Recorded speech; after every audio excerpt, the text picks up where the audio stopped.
ബ്രിട്ടന്റെ തെക്കൻ മേഖലകളിൽ കനത്ത നാശനഷ്ടം വിതച്ചുകൊണ്ട് അതിശക്തമായ ഇടിമിന്നലും പേമാരിയും. കഴിഞ്ഞ 24 മണിക്കൂറിനിടെ ലണ്ടനിൽ മാത്രം 3000-ഓളം മിന്നലുകളാണ് പതിച്ചതെന്ന് കാലാവസ്ഥാ നിരീക്ഷകർ അറിയിച്ചു. തെക്കൻ ബ്രിട്ടനിലാകെ രാത്രി 7000-ലധികം മിന്നലുകൾ രേഖപ്പെടുത്തിയപ്പോൾ യുകെയുടെ ചരിത്രത്തിലെ തന്നെ ഏറ്റവും ഭീതിജനകമായ രാത്രികളിലൊന്നായി ഇത് മാറി. മോശം കാലാവസ്ഥയെ തുടർന്ന് ബ്രിസ്റ്റൽ വിമാനത്താവളത്തിന്റെ എയർ ട്രാഫിക് കൺട്രോൾ സംവിധാനം തകരാറിലാവുകയും മണിക്കൂറുകളോളം വിമാന സർവീസുകൾ നിർത്തിവെക്കേണ്ടതായും വന്നു. എന്നാൽ ഇംഗ്ലണ്ടിനെ ഞെട്ടിച്ച ഇടിമിന്നലിന് പിന്നാലെ രാജ്യത്തെ കാത്തിരിക്കുന്നത് ജീവന് തന്നെ ഭീഷണിയായേക്കാവുന്ന അതിരൂക്ഷമായ ഉഷ്ണതരംഗമാണെന്ന് കാലാവസ്ഥാ വകുപ്പ് മുന്നറിയിപ്പ് നൽകുന്നു. പടിഞ്ഞാറൻ ഇംഗ്ലണ്ടിലെ ഗ്ലസ്റ്റൻബറി, ഷെപ്റ്റ്ലൻഡ് മാലറ്റ്, ബ്രിസ്റ്റൽ എന്നിവിടങ്ങളിൽ നൂറുകണക്കിന് വീടുകളെ വൈദ്യുതി ബന്ധം പൂർണ്ണമായും തകരാറിലായി.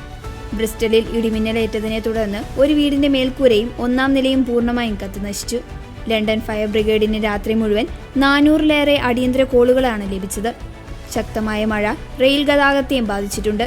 സിഗ്നൽ സംവിധാനങ്ങളിൽ തകരാറുണ്ടായതോടെ സുരക്ഷ മുൻനിർത്തി ട്രെയിനുകളുടെ വേഗത കുറച്ചു. ഇതോടെ ദക്ഷിണ കിഴക്കൻ ഇംഗ്ലണ്ടിൽ ഒട്ടുമിക്ക ട്രെയിൻ സർവീസുകളും മണിക്കൂറുകളോളം വൈകിയാണ് ഓടുന്നത്. അതേസമയം ഇടിമിന്നലും പ്രളയവും മാറും മുൻപേ പടിഞ്ഞാറൻ യൂറോപ്പിന് മുകളിൽ രൂപപ്പെടുന്ന ഹീറ്റ് ഡോം പ്രതിഭാസമാണ് ബ്രിട്ടനെ കാത്തിരിക്കുന്നത്.